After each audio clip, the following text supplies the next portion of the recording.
अस्सलाम वालेकुम दोस्तों, नदीम अहमद हाजिर है अपने नए व्लॉग के साथ अपने चैनल खट्टी मीठी बातों में। दोस्तों, इलेक्शन तो हो गए। अब इलेक्शन के बाद जो लोग बन गए उनको हम सेलेक्टेड कहें या क्या कहें, ये तो आपको सब मालूम ही है। लेकिन बड़ी गर्मा गर्मी चल रही है। ख़बरें क्या हैं? सबसे बड़ी ख़बर तो यह है कि, जो बड़ी ख़बर भी नहीं है, सबको मालूम ही था कि इलेक्शन कमीशन ने जो दरख्वास्त दायर की थी पीटीआई और उसके साथ हम उनको कहना चाहिए कि सुन्नी इत्तेहाद काउंसिल की जानिब से कि हमें अपनी मखसूस ख़वातीन की और अक़लियत की नशिस्तें दी जाएँ, वो दरख्वास्त मुस्तरद कर दी है। फ़ैसला महफूज था, मुस्तरद कर दिए 4-1 के उससे भरवाना। उसके बारे में हम तफसीलात आपको बताएंगे और इसके क्या मज़मरात होंगे ये भी हम डिस्कस करेंगे। दूसरे नंबर पे ये है कि महमूद ख़ान अचकज़ई जो हैं, उनके नॉमिनेशन पर जो सदारती इंतखाबात के लिए थे नॉमिनेशन पेपर्स, उन पर भी क्या कहते हैं एतराज़ात दाखिल किए गए थे, लेकिन बहरहाल उनके पेपर एक्सेप्ट हो गए। अब उनके घर पे छापा भी मारा गया था, बड़ा काबिल मज़म्मत है, इस पर हम डिस्कस करेंगे। और उसके बाद जनाब ज़रदारी साहब ने राब्ता कायम किया है उससे, खालिद मकबूल साहब से। इसके अलावा भी बिहाइंड द कर्टन, पसे पर्दा, बहुत सारे दूसरे लोग भी इन्वॉल्व हैं। बातचीत जारी है, पॉइंट्स का तबादला हो रहा है कि किन नुकात पर बातचीत को पाए तकमील तक पहुँचाया जाए, और जब वो पहुँचेगी तभी वफ्द जो है पीपल्स पार्टी का वहाँ जाएगा।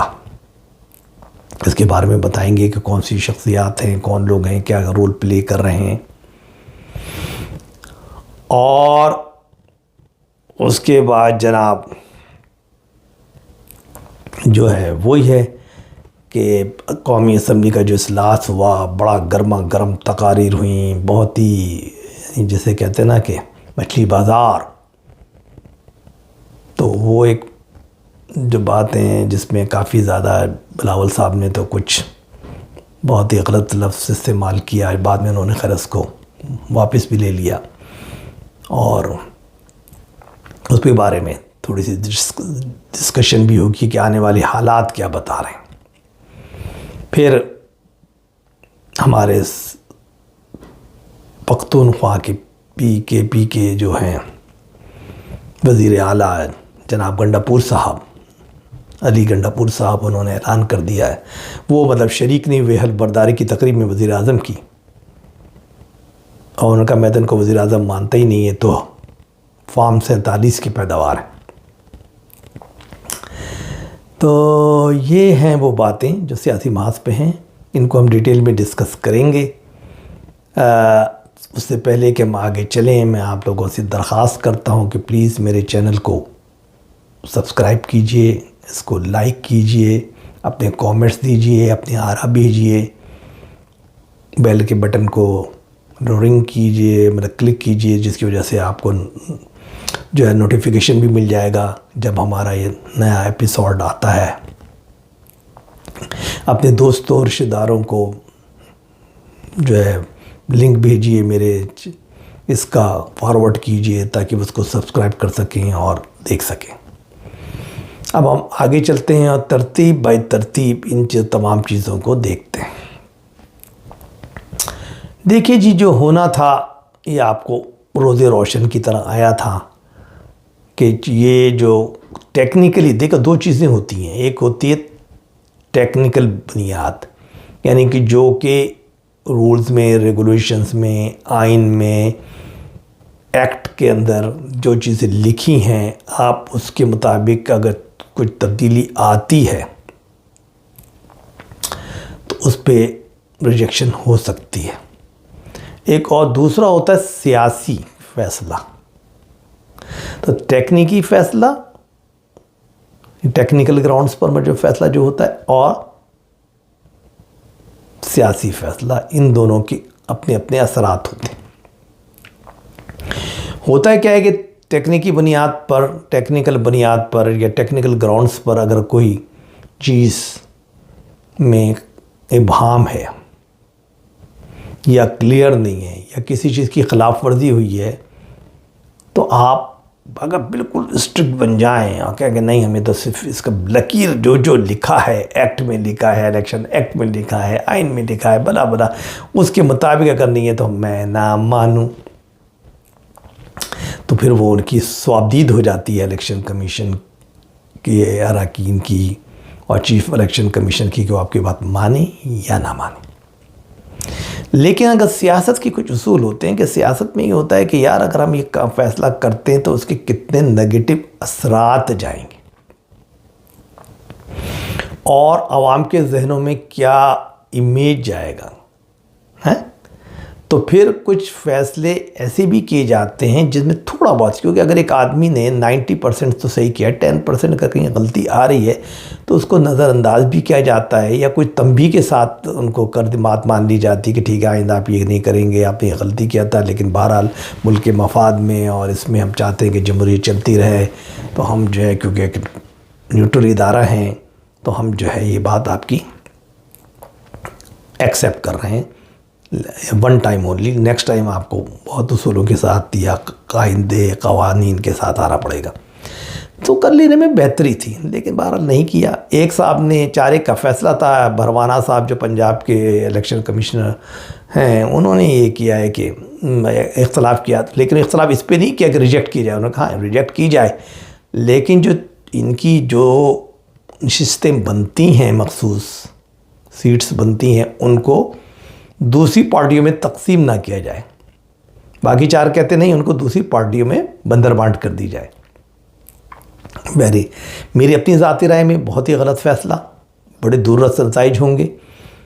यानी कि वैसे लोग गुस्से में हैं, तपे में हैं, नौजवान लोग ये वगैरह के, वो एक तो इलेक्शन की धांधली का मसला है, उसका भी इल्ज़ाम इलेक्शन कमिश्नर पे आ रहा है। 5 घंटे के लिए जो रिज़ल्ट को रोका गया और बाद में फॉर्म 45 से 47 का चक्कर चला, तो आपको कुछ अपनी इज़्ज़त और साख बचानी चाहिए थी और कुछ फ़ैसला बेहतर अंदाज में कर लेना चाहिए था।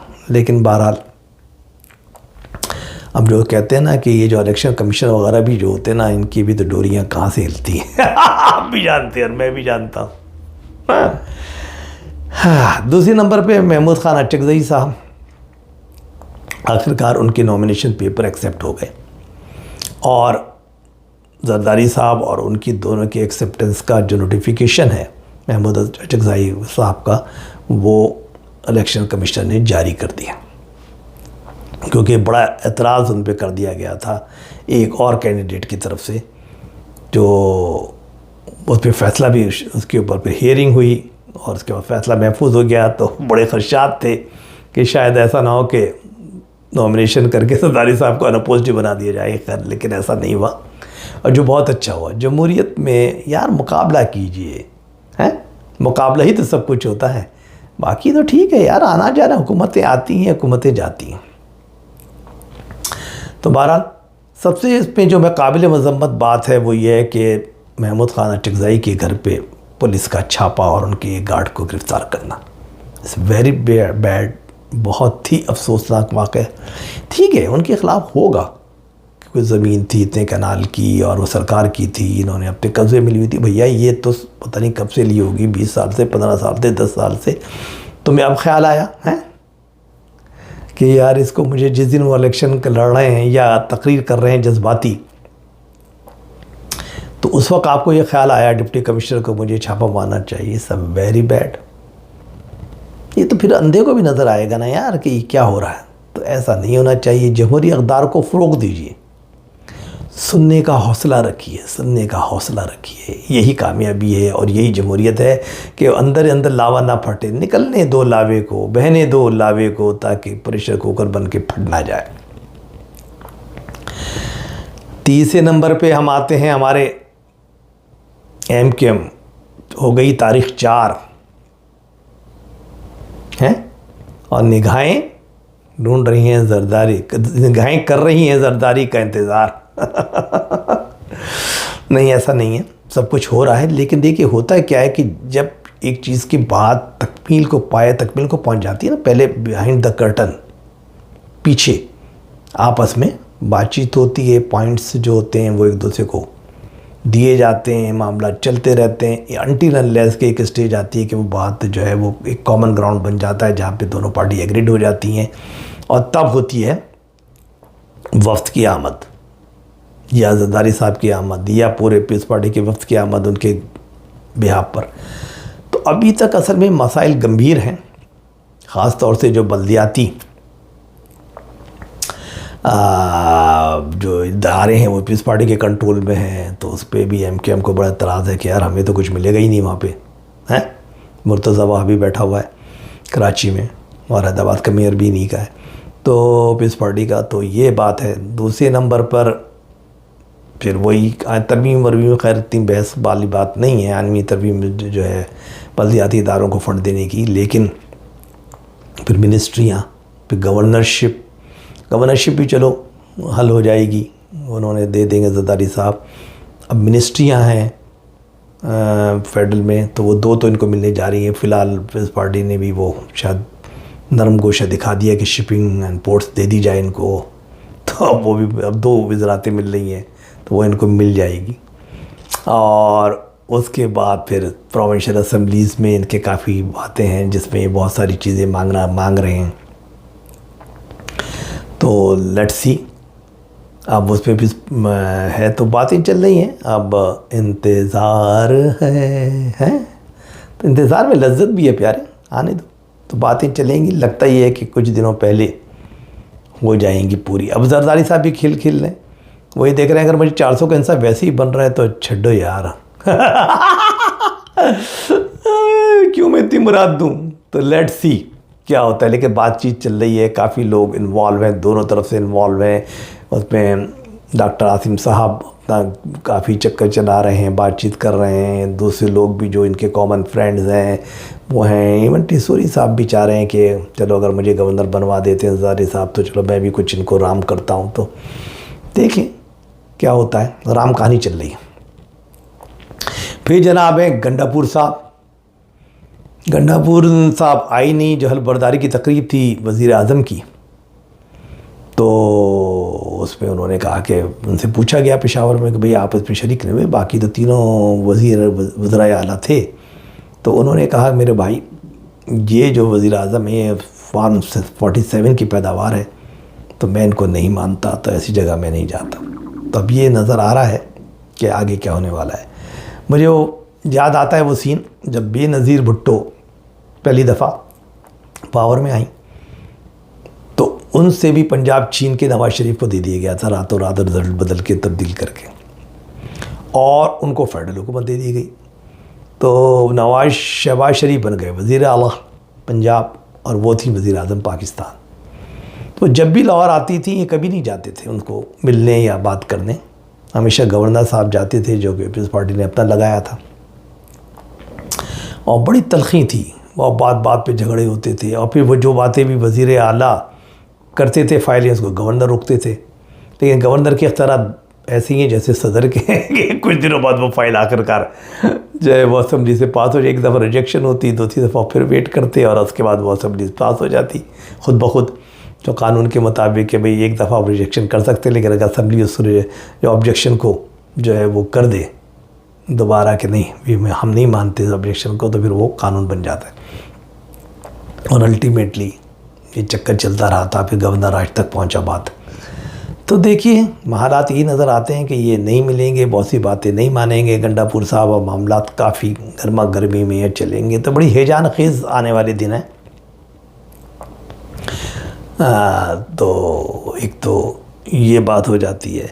उसके बाद जो है मतलब ये कि जितनी भी बातें हैं वो इस टाइप की हैं कि जैसे उनको बुलाया गया, आज उनकी पेशी थी, तो वो तशरीफ़ लेकर आई जनाब डॉक्टर यास्मीन।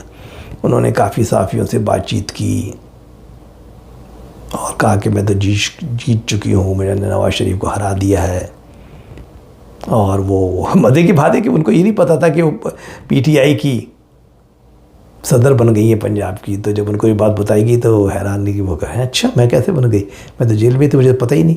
तो ये अब ये कहते हैं कि हमने इलेक्शन कराए तो भाई नॉमिनेशन तो किसने दायर किया, उनके साइन तो हुए होंगे ना डॉक्टर साहब आके, तो पीटीआई वालों ने उनसे साइन तक नहीं कराया, उनको पता भी नहीं कि क्या हुआ। खैर ये तो चलता रहता है यार, वो साइन हो गए होंगे उनके बिहाफ पर, किसी ने कर दिए होंगे या शायद उनको साइन करा लिए होंगे, लेकिन ये कि जीत का नहीं बताया होगा कि उन्होंने कहा, हो सकता है कि किसी और को कर दिया हो। तो ये बातें हैं कि जो लाइक वहाँ पे गर्मा गर्मी हुई है ना, बस वो बहुत ही गंदी हुई है कौमी असम्बली के अंदर। इतने जज्बात, इतने एक दूसरे को गाली गलोच। ख़ास तौर से मुझे अफसोस है जनाब बिलावल भुट्टो साहब पे। कुछ चीज़ों में तो सही है, जैसे उन्होंने कहा कि भाई महमूद खान अटकज़ई साहब के घर पे छापे की मजम्मत करता हूँ, उसकी इंक्वायरी की जाए। मैं वहाँ के वज़ीर आला सरफराज बुगटी और वज़ीर आज़म शहबाज शरीफ से कहता हूँ कि वो लोग इसकी तहकीकात करवाएँ। दूसरी नंबर उन्होंने कहा ठीक है, इनको मैं बोलने का मौका देता हूँ, हालांकि मैं मेरे पास माइक है लेकिन मैं उनको देता हूँ कि वो अपने ख्यालात का इज़हार करें। तो वो किया फिर, लेकिन उन्होंने फिर वो जो बातें what the hell you are और पता नहीं क्या क्या, वो जज्बाती नौजवान थे हैं लोगों ने, जब उन पर ज़्यादा हुटिंग हुई और ये हुई, उनको डिस्टर्ब किया गया तो वो गुस्से में आ गए। और गुस्सा तो हराम है। सबसे बड़ी जो काबिल मज़म्मत बात यह है ना कि साहब अपोजिशन के जो भी, जैसे उमर अय्यूब साहब ने खिताब फरमाया, जो क्या होता है रिवायत के पहले, जो वो इलेक्शन के बाद जो जीतता है वो तकरीर करता है, जो हारता है वो तकरीर करता है। उनकी तकरीर को लाइव जो नहीं दिखाया पीटीवी ने। फिर इसी तरीके से जो महमूद खान अटकज़ई की तकरीर थी उसको भी आज मैं देख रहा था कि नहीं दिखाया, उसका ब्लैकआउट किया गया। फिर असद उमर साहब जब बिलावल को जवाब देने के लिए आए तो उनकी भी तकरीर को ब्लैकआउट किया गया। ओ यार कितनी बुरी बात है, ये बहुत गलत बात है, ये गैर पार्लिमानी बात है। सबकी बातों सुनो यार, पब्लिक तो देखो सोशल मीडिया से पहुंच जाएंगी, अखबारों से पहुंच जाएंगी, टीवी के ज़रिए पहुंच जाएंगी, कुछ ना कुछ तरीके से सब चीज़ें पहुंच रही हैं उनकी आवाज़। तो उनको अगर तुम नहीं दिखाओगे तो उससे क्या फ़र्क पड़ने वाला है, बल्कि और बदनामी होती है। पता नहीं कौन लोग बैठे हुए हैं यार, कौन लोग ये फैसले करते हैं कि यार इन चीज़ों से नहीं होता कुछ, बोलने दो। आवाज़ जो भी जिसकी है वो ज़ाहिर जो उसके साथ हो रहा है या वो समझता है कि गलत हुआ, होने दो, आवाम को समझने दो यार, पब्लिक में चीज़ें आने दो और वक्त को चलने दो।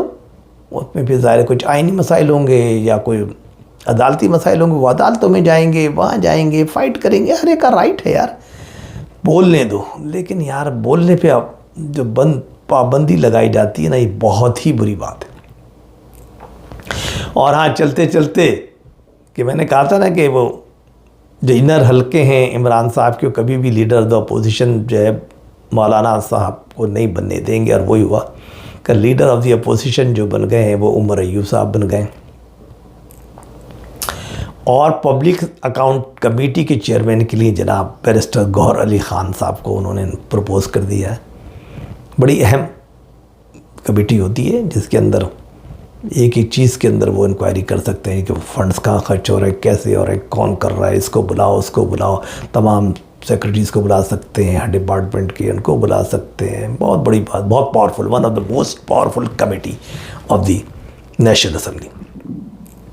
तो बहरहाल मौलाना साहब देखिए, ग्रैंड अलायंस जो बनेगा जिसका असद उमर साहब, असद कैसर साहब ने सॉरी कहा है, तो देखिए उसके अंदर क्या है, ये बनते हैं, क्या रोल मौलाना साहब को मिलता है। तो लेकिन जो हालात बताते हैं वो तो यही है कि मौलाना साहब कब तक अपोजिशन में बैठते हैं, कब तक, और अब ये हुकूमत कब तक चलती है। एक सवाल बड़ा दिलचस्प आ रहा है कि आपने 2 साल लिखा, हमें तो 6 महीने चलती नज़र नहीं आती, कोई कह रहा है 3 महीने नज़र नहीं आती, कोई कहता है नहीं साहब चल जाएगी। इस पे मैं इंशाल्लाह एक प्रोग्राम करूँगा जिसके हमसे तमाम बातें को हमें करना पड़ेगा, क्योंकि मामलात वो नहीं हैं जो नज़र आ रहे हैं।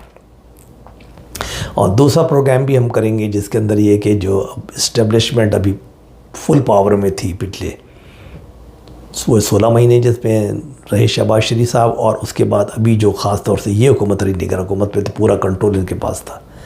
अब वो कंट्रोल ज़ाहिर है सिविलियन को 50%, 60%, 70% तो देना पड़ेगा, तो उसके बाद मामला कैसे चलेंगे और किस तरीके से